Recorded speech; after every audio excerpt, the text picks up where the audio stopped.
गुलाबचंद कटारिया जी, मेरे मित्र और केंद्रीय मंत्री भाई गजेंद्र सिंह शेखावत जी,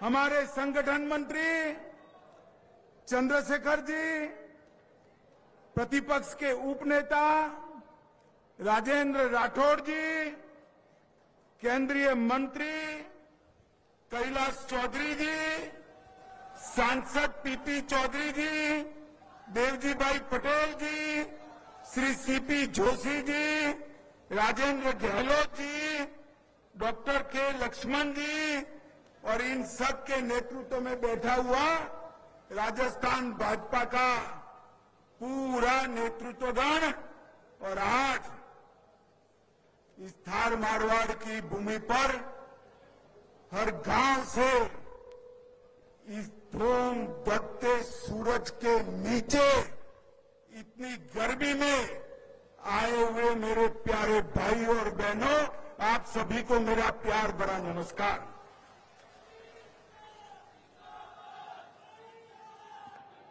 मित्रों, मैं यहां आने से पहले कम से कम 10 बार हमारे सतीश पुनिया जी के सामने नाराजगी व्यक्त करता था। कितनी धूप में दोपहर 2 बजे आपने क्यों कार्यकर्ता संगम रखा? शाम को 4 बजे नहीं रख सकते थे क्या? सुबह नहीं रख सकते क्या था? मगर आज यहां पर एक भी कुर्सी खाली नहीं है। खींचो खींच 25,000 लोग बैठे। मैं मारवाड़ की वीर भूमि के ये सभी कार्यकर्ताओं का पार्टी, राजस्थान और देश के प्रति जो आपका प्यार है उसको 2 हाथ जोड़कर मैं प्रणाम करना चाहता हूं। मित्रों, माताओं, भाइयों, बहनों, ये मारवाड़ की भूमि वीर दुर्गादास राठौड़ की भूमि, जिस दुर्गादास राठौड़ की वीरता के चर्चे न केवल राजस्थान, कश्मीर से कन्याकुमारी पूरे देश भर में होते हैं। जिस व्यक्ति ने पूरा जीवन मुगलों के शासन के सामने, अन्याय के सामने, धोखे के सामने लड़ने के लिए बिता दिया और अंत में संन्यास लेकर क्षिप्रा के तट पर अपने प्राण त्यागे, ये महान वीर दुर्गादास राठौड़ को भी मैं प्रणाम करना चाहता हूं। मित्रों, आज यहां पर आया हूं तब सुबह ही मैं तन्नोट मां के तीर्थ स्थान को मोदी जी ने 19 करोड़ के खर्च से एक बहुत बड़ा यात्रा धाम करने का निर्णय किया है, उसका भूमि पूजन कर आया हूं। ये माने 65 और 71 के युद्ध में हमारी पश्चिमी सीमाओं को सुरक्षित किया था। आज भी 43 डिग्री टेम्परेचर में हमारा जवान मां को प्रणाम कर सीमा पर खड़ा रहता है तो हमारे दुश्मनों के दांत खट्टे कर ही वापिस आता है।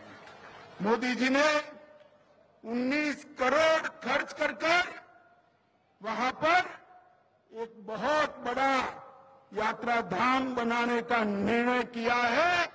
मैं पूरे राजस्थान और मारवाड़ की जनता की ओर से मोदी जी को बहुत बहुत धन्यवाद देना चाहता हूं। मित्रों, ये वही भूमि है जहां 1998 में श्रद्धेय अटल जी ने पोखरण विस्फोट कर भारत को अणु महासत्ताओं में शामिल करने का काम किया था।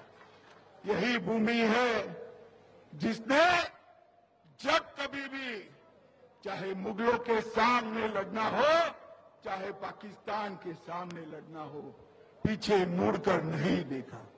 मित्रों, आज जब मैं यहां आया हूं तब राजस्थान भाजपा को जनसंघ के समय थे मजबूत करने वाले लाल कृष्ण आडवाणी जी, सुंदर सिंह भंडारी जी, आचार्य गिरिराज किशोर, ललित किशोर चतुर्वेदी जी, भंवरलाल शर्मा जी, रामदास अग्रवाल जी, रघुवीर सिंह जी कौशल, मदन लाल सैनी जी को याद करता हूं और हमारे पूर्व मुख्यमंत्री भैरव सिंह शेखावत जी को भी प्रणाम कर मेरी बात की शुरुआत कर। यही वो लोग थे जिन्होंने राजस्थान को बदलने का काम किया। माताओं, भाइयों, बहनों, हम भाजपा के कार्यकर्ता के नाते दुखी है कि आज जिस प्रकार की सरकार चल रही है राजस्थान में, सरकार ने राजस्थान को विकास की दौड़ में मीलों तक पीछे छोड़ने का काम किया है। मैं गहलोत सरकार की बाद में बात करता हूं। जब जब भाजपा की सरकार आई, पहले भैरव सिंह जी की आई, काम के बदले अनाज की योजना लेकर आए, राज्य भर से चुंगी समाप्त कर दी, नगर निकाय पंचायत के चुनाव में माताओं बहनों को आरक्षण दिया और जिला पंचायत तहसील पंचायत में दलीय स्थिति में चुनाव लड़ने का सुधार किया। पूर्ण बहुमत न होने के बावजूद भी भैरव सिंह ने राजस्थान के विकास के लिए काम किया। फिर आप सभी ने मिलकर हमारी बहन वसुंधरा सेना में शामिल भी कर लिया गया था, जो अब रूस से जारी जंग में यूक्रेन की सेना के लिए बहुत बड़ा हथियार बन गया है। बताया जा रहा है कि यूक्रेन का GIS आर्ता नाम का यह ऐप पुतिन के सैकड़ों सैनिकों को ढेर करने की वजह बना। कहा जा रहा है कि मई में जब रूसी सेना ने लुहांस्क में मौजूद सिविर्स्की दोनेत्स्क नदी को पार करने की कोशिश की थी, तब इस ऐप ने यूक्रेन की फौज को अलर्ट कर दिया था और महज 30 सेकंड के अंदर एक ही हमले में पुतिन के करीब 500 सैनिकों को मार गिराया गया था। और दावा है कि उस दौरान न सिर्फ रूसी फौजियों को खदेड़ा गया था, बल्कि बड़ी संख्या में पुतिन की सेना के हथियारों और दूसरी चीजों को भी यूक्रेन की फौज ने तबाह कर दिया था। जिसके बाद यह पता चला कि यूक्रेन जंग में रूस के खिलाफ अपने सीक्रेट ऐप का इस्तेमाल कर रहा है, जो दुश्मन पर इतनी तेजी से हमला करता है कि विरोधी को जवाबी हमले का वक्त भी नहीं मिलता। बताया जा रहा है कि इस ऐप को कामयाब बनाने में अमेरिका की निजी स्पेस कंपनी स्पेसएक्स के मालिक इलॉन मस्क भी अपने स्टारलिंक सैटेलाइटों से मदद ले रहे हैं। बताया ये जा रहा है कि इस ऐप को स्पेसएक्स के स्टारलिंक सैटेलाइट से जोड़ा जा रहा है ताकि दूर दराज के इलाकों में भी इंटरनेट की सेवा पहुंचाई जा सके। इसी की मदद से यूक्रेन के फौजियों को रूसी सेना की लोकेशन का पता चल जाता है और वो उस पर चंद सेकंड में हमला कर देते हैं, क्योंकि अलग अलग इलाकों में तैनात ड्रोन से यूक्रेन की सेना को यह पता चलता है कि दुश्मन कहां पर है, जिसके बाद ये जानकारी इस ऐप तक पहुंचती है और फिर यह ऐप दुश्मन की लोकेशन के इर्द गिर्द जो तोपखाने, मोर्टर और ड्रोन मौजूद होते हैं, उन्हें अटैक करने की कमांड देता है। दुश्मन के आसपास कौन सी यूनिट मौजूद है, इसका पता लगाने के लिए इंटरनेट की जरूरत पड़ती है, जहां इलॉन मस्क के स्टारलिंक सैटेलाइट काम आते हैं। कहा जा रहा है कि इसी ऐप की वजह से यूक्रेन की सेना को दुश्मन को टारगेट करने में काफी मदद मिल रही है। सबसे खास बात यह कि यह ऐप दुश्मन को सटीक लोकेशन की जानकारी देता है, जिससे टारगेट कर हमला करना उसके लिए आसान हो जाता है। उधर एक रिपोर्ट में दावा किया गया कि चीन से जंग होने पर पहले ही दिन ताइवान को हजारों मिसाइलों की जरूरत होगी। ताइवान की सेना चीन की सेना के सामने किसी चींटी जैसी है। नंबर के आधार पर चीन की नेवी दुनिया की सबसे बड़ी नेवी है और ताइवान के लिए दुनिया की सबसे बड़ी नौसेना से भिड़ना वैसा ही होगा जैसा किसी चींटी का पहाड़ पर चढ़ना। लेकिन एक रिपोर्ट में दावा किया गया कि जंग छिड़ी तो पहले ही दिन ताइवान को हजारों मिसाइलों की जरूरत पड़ेगी, क्योंकि चीन ने ताइवान पर हमले के लिए 660 जहाज ब्लू बैटलफील्ड में उतारे हैं और उन्हें रोकने के लिए या फिर कम से कम जंग में बने रहने के लिए ताइवान को 2000 क्रूज मिसाइलों की जरूरत होगी। यानी ताइवान को चीन के एक जहाज को डुबोने के लिए कई मिसाइलें दागनी होंगी और ये तभी होगा जब ताइवान के पास उतनी मिसाइलें होंगी। ताइवान को उम्मीद है कि उसकी ये जरूरत अमेरिका पूरी करेगा। सीरिया के इदलिब में रूस के 4 लड़ाकू विमानों ने ताबड़तोड़ बमबारी की, जिसमें 7 लोगों की मौत हो गई। इदलिब को सीरिया के विद्रोही लड़ाकों का आखिरी मजबूत गढ़ माना जाता है। और उन्हें वहां से उखाड़ फेंकने के लिए पुतिन सीरिया के राष्ट्रपति बशर अल असद का पूरा साथ दे रहे हैं। यहाँ तक कि वो सीरिया के विद्रोहियों के खात्मे के लिए यूक्रेन से जंग के बीच भी वहां हमले करने से चूक नहीं रहे। और एक बार फिर उनके लड़ाकू विमान सीरिया के इदलिब प्रांत में गरजे। दावा किया गया कि रूस के विमानों ने वहां इतनी जोरदार बमबारी की कि एक बड़ा इलाका खंडहर में तब्दील हो गया। बताया गया कि रूस के लड़ाकू विमानों ने वहां 1-2 नहीं बल्कि 16 बम दागे। दावा किया गया कि इस हमले में रूस ने जमीन से जमीन पर मार करने वाली एक मिसाइल का भी इस्तेमाल किया। इदलिब में विद्रोहियों के जिस गढ़ को निशाना बनाकर हमला किया गया, वहां एक के बाद एक कई बम फटते दिखाई दिए। इसके बाद वो पूरा इलाका धूल के गुबार से ढक गया।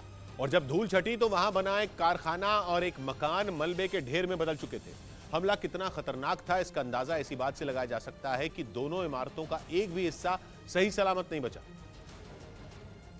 क्योंकि बमों के हमले और मिसाइल की मार ने उन्हें पत्थरों के बड़े बड़े टुकड़ों में बदल दिया। वहां खड़ी एक कार भी धमाके की वजह से पूरी तरह बर्बाद हो गई। इस हमले की खबर मिलते ही विद्रोहियों के इलाके में काम करने वाली सीरिया सिविल डिफेंस की टीम वहां पहुंची और उसने रेस्क्यू का काम शुरू कर दिया। सिविल डिफेंस के लोगों ने दावा किया कि रूस के इस हमले में 7 लोगों की मौत हो गई, जबकि 12 से ज्यादा लोग घायल हो गए। बताया गया कि मलबे से निकाले गए घायलों में कई बच्चे भी शामिल थे जो रूस के हमले का शिकार हो गए। लेकिन ये पहली बार नहीं है जब रूस ने बशर अल असद का साथ देते हुए सीरिया में विद्रोहियों पर हमले किए।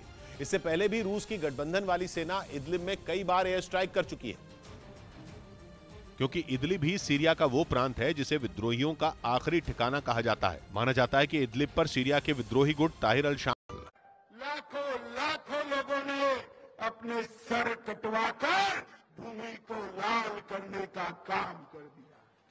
ये तो ये राष्ट्र है जहां हजारों बहनों ने जौहर कर अपने आप को सम्मान के लिए और देश के लिए जिंदा आग में झोंक दिया, अग्नि कुंड में झोंक दिया। और आपको ये राष्ट्र नहीं लगता है? ये राहुल बाबा भारत जोड़ने निकले हैं। मुझे लगता है कि उनको भारत का इतिहास पढ़ने की जरूरत है। और गहलोत साहब जोधपुर के ही है, मैं उनके गांव में आकर बोलता हूं, गहलोत जी ध्यान से सुनिएगा, आपके वादे याद कराने आया हूं। 2018 में राहुल बाबा के साथ अंट संट वादे किए थे, 5 साल होने को है।